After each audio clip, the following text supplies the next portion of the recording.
Tidak ada yang paling dibenci oleh Allah Ta'ala daripada perkara yang halal, melainkan adalah talak, yaitu cerai. Cerai halal, tetapi perkara yang paling dibenci oleh Allah Ta'ala dari perkara yang halal adalah talak, cerai.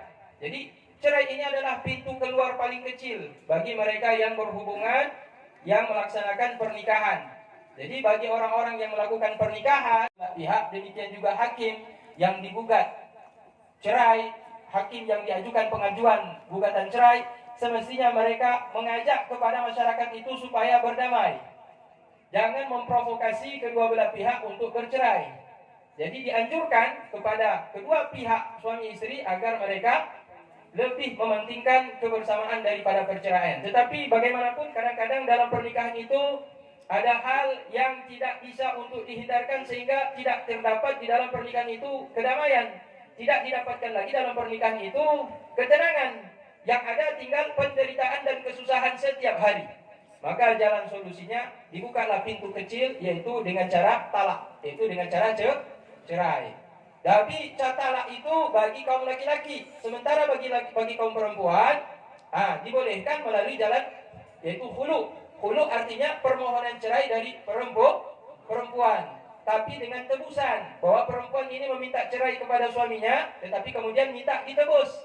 Artinya si perempuan harus membayar sesuai dengan kesepakatan daripada suami dan istri. Berapa akan ditebus untuk supaya suami menceraikan istrinya. Maka bagi istri yang minta khulu, ini dalam hukum fikih berlakulah di dalamnya itu talak bain. Talak bain artinya tidak boleh lagi rujuk. Kalau ingin rujuk berarti harus selesaikan iddah, kemudian nikah jadid, nikah baru lagi. Ini yang sering disebut dalam istilah zaman sekarang dengan gugat cerai.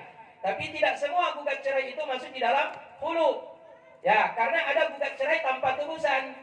Sementara yang dimaksud di dalam bab nikah, masuk di dalamnya bab talak, masuk di dalamnya bab khulu. Yang dimaksud dengan gugat cerai, yang dimaksud di sini khulu, artinya yaitu dengan tebusan. Si istri menggugat cerai suaminya, yaitu dengan sebab ada tebusan yang harus dibayar oleh istri kepada suami. Kalau istri kemudian meminta tebusan dan kemudian suami menebus, suami kemudian menceraikan dan istri kemudian memberikan tebusan, yaitu berupa harta atau uang sesuai dengan perjanjian, maka terpisahlah mereka.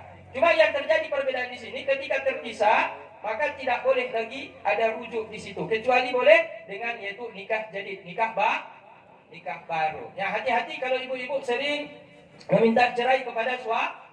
Kalau ibu-ibu sering minta cerai kepada suami, hati-hati nanti jadinya khulu nanti. Beda kalau suami yang langsung menceraikan istri. Kalau suami langsung menceraikan istri, maka tidak ada wajib membayar tebusan. Kecuali kalau seandainya istri itu belum dukhul. Istri itu belum berhubungan suami istri dengan suami. Dan menikah 1 bulan, 2 bulan tapi belum dukhul. Belum seranjang, belum tidur bersama, dan belum berhubungan suami istri. Kemudian si suami menceraikan istrinya, maka boleh menuntut kembali setengah daripada mas kawinnya atau maharnya.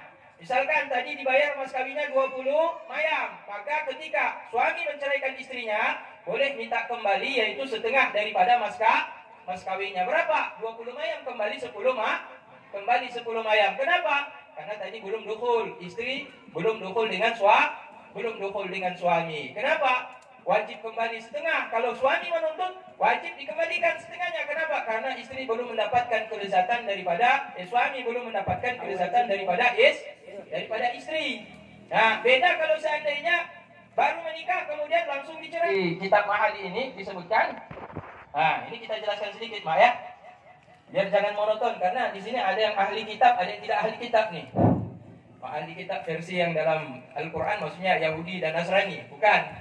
Ahli kitab maksudnya ahli kitab kuning, bukan ahli kitab Kristen yaitu Taurat dan Injil atau Zabur, kan.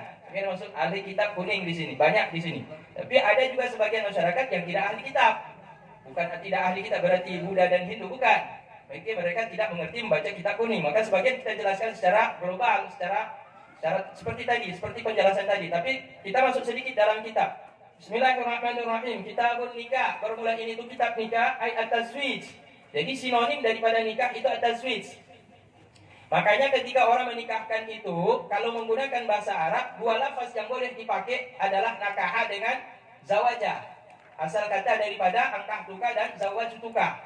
Dah, angkahtuka dan zawwajtuka berasal dari kata yaitu nakaha dan zawaja. Jadi antara nakaha dengan zawaja itu sinonim. Maka tidak boleh menggunakan lafaz selain daripada lafaz. Kalau menggunakan Arab tidak boleh menggunakan selain lafaz daripada nakaha dengan zawaja. Maka kata yang sering dipergunakan adalah angkahtuka dan zawwajtuka. Aku nikahkan engkau dan aku nikahkan engkau. Dah, cuma kalau kita lihat secara makna menggunakan kata nikah ini nikah. Tapi kalau menggunakan zawaj artinya orang mengartikan di sini kawin. Kalau arti kawin dalam bahasa translate Indonesia itu beda dengan nikah. Karena kambing juga kawin. Kambing kah? Nah, kawin. Kambing nikah tidak? Ayam kawin tidak? Kawin. Tapi ayam nikah tidak? Nah, jadi ketika ditranslate kata kalimat zawaj ini menggunakan bahasa Indonesia dengan makna kawin, berubah maknanya menjadi sesuatu yang legal dan tidak legal, umum. Tapi kalau yang dimaksud zawaj ini secara istilah, maka yang dimaksud di sini khusus kepada zawaj bermakna zauj. Zawaja bermakna nakaha, yaitu dengan makna nikah, yaitu sesuai dengan syariat. Yaitu ada aturan-aturan syarat-syarat rukun-rukun di dalam pernikahan. Jadi kawin yang dimaksud ini kawin bermakna nikah, bukan kawin dengan makna secara umum tanpa aturan syariat. Dan kemudian bagaimana hukum nikah itu? Wa huwa mustahabun li muhtajin ilaihi. Nikah itu disunahkan, dituntut sunnah bagi siapa? Bagi orang yang butuh menikah. Jadi kalau kayak tengku-tengku sekarang sedang menuntut ilmu, kayaknya nggak butuh nikah. Makanya kalau tengku-tengku sedang menuntut ilmu, menikah ini tidak sunnah. Ya, makanya Imam Nawawi radhiyallahu anhu sampai meninggal dunia nggak nikah, karena tidak sunnah menikah bagi beliau. Ya, kenapa? Karena beliau sedang menuntut ilmu sampai tua menikah, nggak ada menikah Imam Nawawi. Alim beliau mak. Jadi matan minhaj karangan beliau itu kemudian disyarah hingga sampai menjadi kitab Mahali ini. Sampai tua beliau tidak menikah. Karena kenapa? Karena beliau istighol bil ilmi. Bahwa beliau ketika ditanya kenapa tidak menikah ya Syekh? Dia bilang al-istighol bil ilmi afdalun min istigholil ma bainal fakhidaini. Bahwa berbimbang dengan ilmu lebih baik daripada berbimbang dengan apa yang diantara dua paha perempuan. Artinya menuntut ilmu lebih lezat daripada berhubungan suami istri. Maka kalau kita terbalik, tuh ketika udah berhubungan dengan istri tuh ke kita beda adanya dengan para alim ulama. Nah, maka kita berupayalah supaya istighol dengan ilmi betul-betul dipraktekkan. Cuma, nah kalau siapa sanggup sama seperti Imam Nawawi, silahkan tidak menuntut tidak menikah. Tapi ada orang yang tanya kepada saya, ada yang tanya, yang berikbat. Iban hukum ini yang kamu nikah dipernikah oleh ayah haji mentong main judi waktu pernikahannya. Ustaz nikah anak sah, yung iban kamu nikah, ya mentong zinanya. Iban cik, nikah long, nikah kembang, tapi anak karai menikah lagi. Semoga Allah maafkan dan ampunkan karena kejahilannya. Tapi begitu dia udah tahu maka harus kembali kepada hukum yang sesuai syariat, nikah lagi. Begitu juga Pak Warket, kadang-kadang dia mau ambil hak daripada wali-wali yang aulawi. Wali-wali aulawi artinya wali-wali yang paling utama.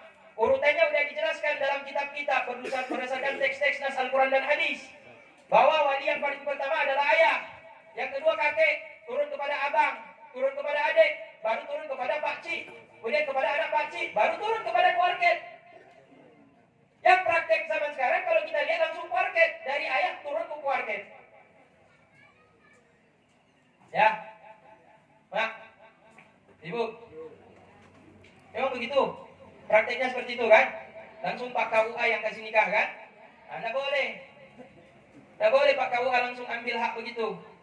Dia harus minta izin dulu pada bapak, si anak gadis, baru turun pada kakek.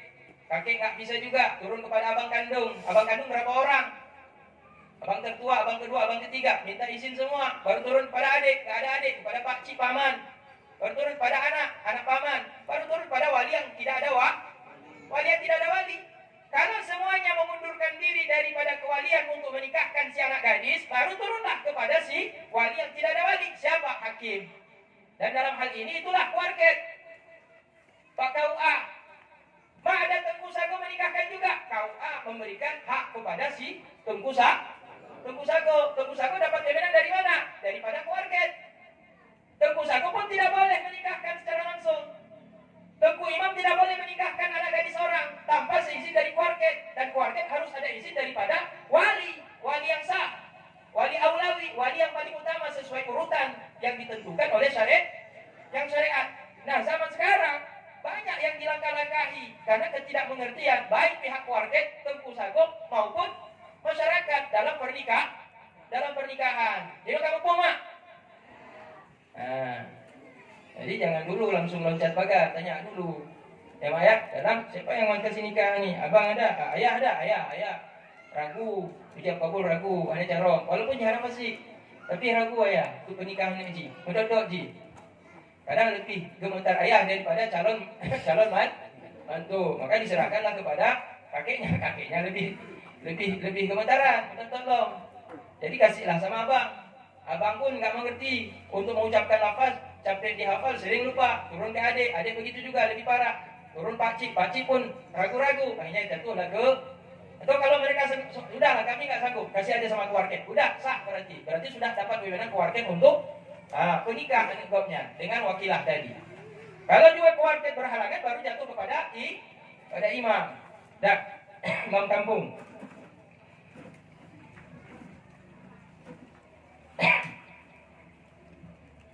Wasawaun kana mustamhilan bil ibadati amla. Sama statusnya hukumnya sunnah untuk menikah bagi seorang laki-laki yang dalam kondisi bergantung, berhajat untuk berhubungan suami istri dan dia mendapati ahibah yaitu mas kawin, baik dalam kondisi dia sedang sibuk menimba ilmu ataupun sibuk dalam beribadah. Selama dia punya keinginan nafsu untuk berhubungan suami istri dan mampu untuk mencari mas kawin, memberikan mahar yang disepakati dengan calon istri, maka hukumnya tetap sunnah. Jadi menuntut ilmu dan istighfar, berbimbang, sibuk dengan beribadah tidak menjadi penghalang bagi seseorang untuk mendapatkan status yaitu sunnah di dalam menikah. Ya Pak ya. Dah. Imam Nawawi bagaimana tadi? Imam Nawawi kan tadi sudah dibilang beliau tidak berhajat kepada berhubungan suami istri. Ya, tapi kalau Imam Nawawi berhajat kepada berhubungan suami istri, menuntut ilmu tidak menjadi penghalang bagi beliau untuk sunnah menikah. Nah, berarti Imam Nawawi tidak bertimbang dengan berhubungan suami istri, tidak butuh gitu. Sampai meninggal beliau tidak.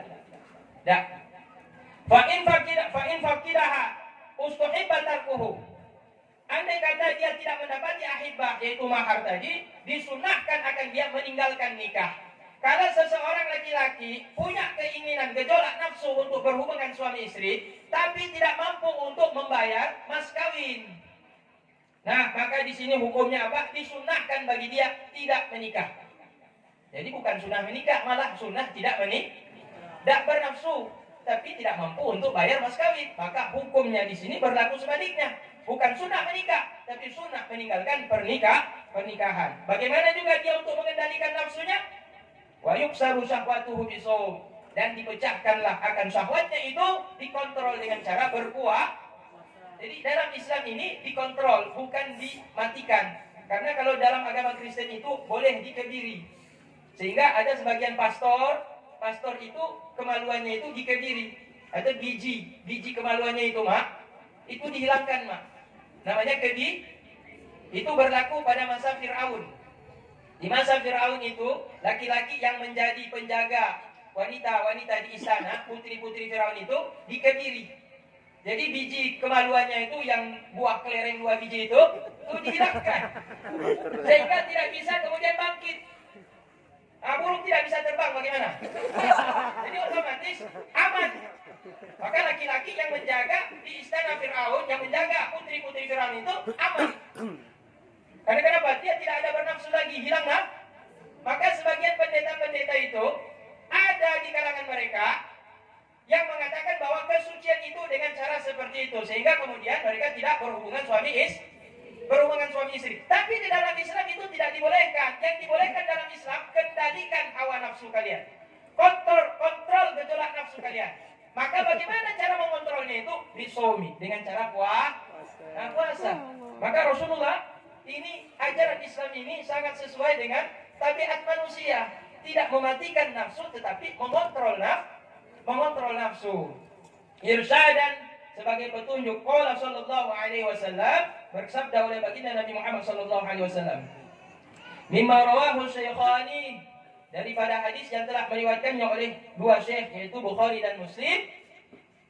Dikatakan oleh baginda Nabi Muhammad sallallahu alaihi wasallam, ya ma'syara syabab man istata'a minkumul ba'a falyatazawwaj fa innahu aghaddu lil basar wa ahsanu lil faras wa man lam yastati fa alaihi bisawmi fa innahu lahu waja'. Jadi di sini dikatakan bahwa wahai para pemuda dan pemudi, barang siapa di antara kalian yang sanggup di antara kalian untuk memberikan ba'ah. Ba'ah isinya mahar. Mahar ini artinya jerami, mas kawin. Siapa yang mampu memberikan ba'ah, falyatazawwaj, kata Rasulullah, maka menikah dengan perempuan yang sudah ABG.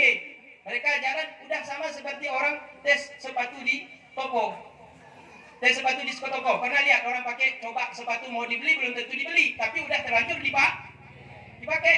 Nah, begitulah kebiasaan yang terjadi saat ini harus kita jauhkan. Karena anak gadis kita itu bukan barang yang dijual di toko. Boleh dicoba. Kalau nggak cocok, nggak jadi beli. Jadi dalam pernikahan ini, kalau tadi kita lihat ketika ada orang ingin saling memandang yang bukan suami istri dan bukan mahram, hukumnya boleh kalau tujuan adalah untuk menikah, tapi diharamkan menyentuh. Yang kedua, haram saling memandang laki dan perempuan yang bukan mahram tanpa hajat. Tidak ada hajat saling melihat, atau dia lihat perempuan tanpa hajat. Kecuali kalau seandainya tujuannya adalah untuk jual beli, maka boleh melihat wajah. Karena untuk memastikan siapa yang menjual. Kalau nanti terjadi komplain, barang yang dijual ternyata tidak baik, dia tahu, dia tanda siapa orang yang menjual. Kemudian termasuk di dalamnya adalah dalam mengajar. Maka saya tengok ibu-ibu boleh di sini. Ya, kenapa? Karena saya mengajar. Nah, mendidik, mengajar dalam taklim, dalam majelis taklim, boleh. Laki-laki yang mengajar melihat perempuan yang diajar. Termasuk di dalamnya adalah dokter yang mengobati si perempuan. Dokter spesialis kandungan di Abja. Siapa ibu? Hah? Dokter Taufik. Laki apa perempuan? Nanti ketika anak ibu nanti melahirkan, kira-kira dilihat auratnya tidak? Kenapa dikasih? Kenapa dikasih? Itu yang dilihat bukan pusat ke atas, pusat ke bawah dilihat. Boleh tidak? Haram hukumnya kalau ada dokter lain yang perempuan. Haram hukumnya berobat kepada dokter spesialis kandungan yang laki-laki kalau masih ada dokter spesialis kandungan yang perempuan. Haram hukumnya. Tapi kalau seandainya di tempat itu tidak ada lagi dokter spesialis yang perempuan, terpaksalah wajib datang kepada dokter laki-laki. Karena ini berkaitan dengan nyawa calon ibu dan nyawa calon bayi. Maka hukum di sini dibolehkan karena darurat untuk pengobatan. Maka merajah begitu juga. Cuma hati jangan salah pergi ke dukun. Karena ada dukun juga tujuannya bukan untuk mengobati, tapi dukun cabul. Ya, dukun cabul. Kalau udah ke situ udah hati-hati itu. Maka hati-hati ketika kita membawa berobat merajah, apalagi JKS tidak ada. Mau dicabut JKS, jadi merajah semua kita. Pergilah tempat rajah, hati-hati sama tukang rajah. Carilah tukang raja yang betul-betul dia merajah sesuai dengan kriteria syariat.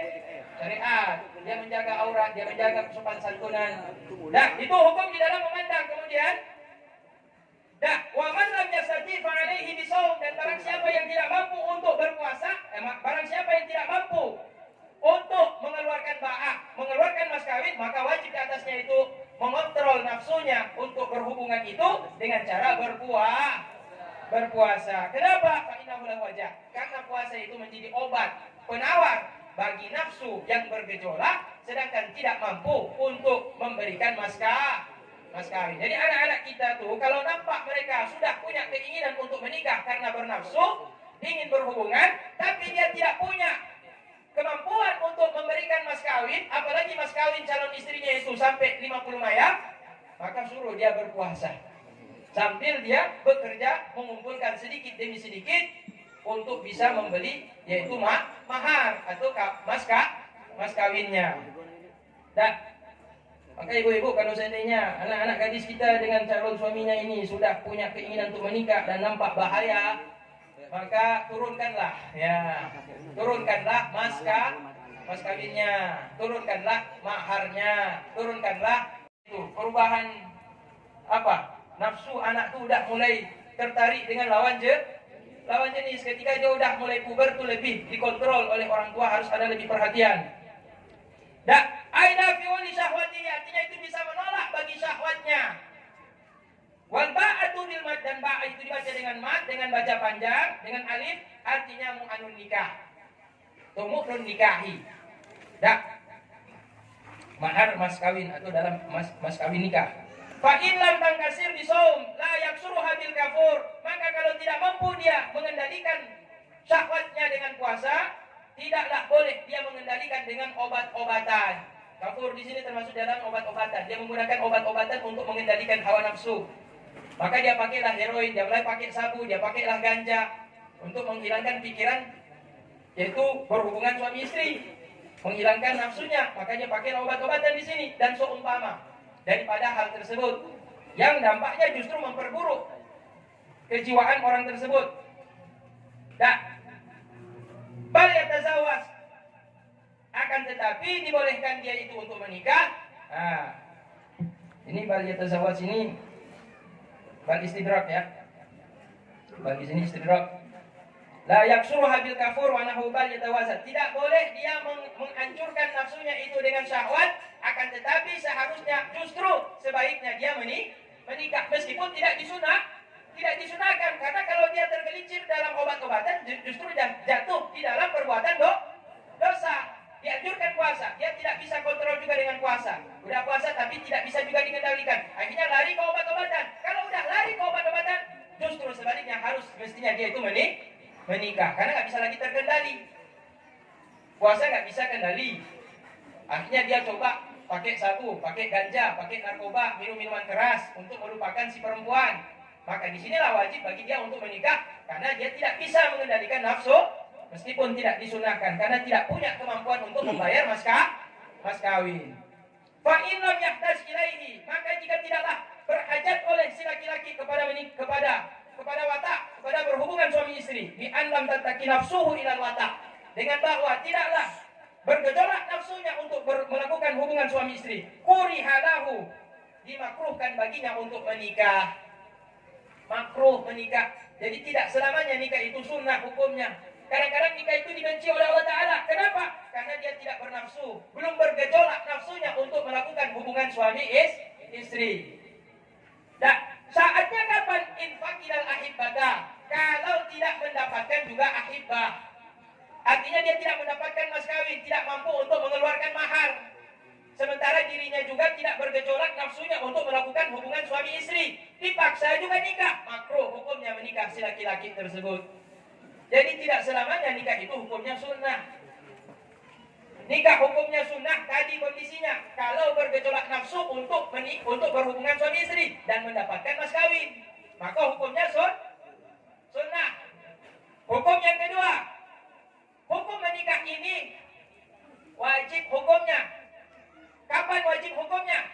Kalau seandainya, nih tadi udah jelaskan, kalau seandainya dia tidak mendapatkan mas kawin, tetapi nafsunya bergejolak dan tidak bisa dikontrol dengan puasa, meskipun tidak mendapatkan mas kawin, wajib hukumnya karena akan jatuh di dalam perbuatan dosa menggunakan alat-alat narkoba. Yang ketiga tadi wajib ya, nanti wajib ada dua nanti.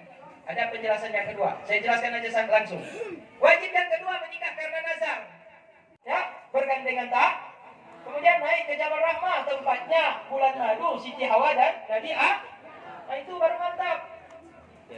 Rekreasinya ke sana. Tapi kalau umur 40 tahun udah gak kuat lagi cari uang.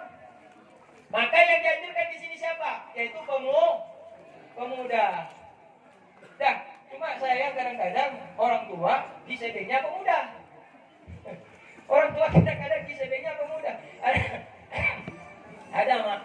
pemuda disukai sama seorang pemuda. Cuma karena pemuda ini lama dia melamar, hanya disedeng sama orang tua. Akhirnya orang tua lah, kata diambil motor Yamaha. Orang tua semakin terdepan. Yamaha diambil jargon Yamaha. Jadi sayang anak muda, akhirnya calon yang dia ingin nggak dapat karena dia harus cari uang dulu. Orang tua nggak peduli, dia punya uang, hanya dia lamar terus. Dan kebetulan si orang tua daripada perempuan ini dia capek menunggu, ya udah serahkan saja. Yang penting dia mampu untuk menafkahi anak saya. Akhirnya dilupaslah anak gadis tersebut. Akhirnya anak muda terlunta-lunta mencari lagi pasangan yang lain. Nah, ini mak dan ayah yang dimuliakan Allah Subhanahu wa taala. Sambung sedikit. Wasawangkan nabi hilatun amla, apakah ada bagi si calon suami ini ilat penyakit atau tidak ada penyakit? Dia tidak butuh menikah. Apa ada alasannya sakit atau tidak sakit? Tidak apa-apa, tidak jadi masalah. Yang penting dia tidak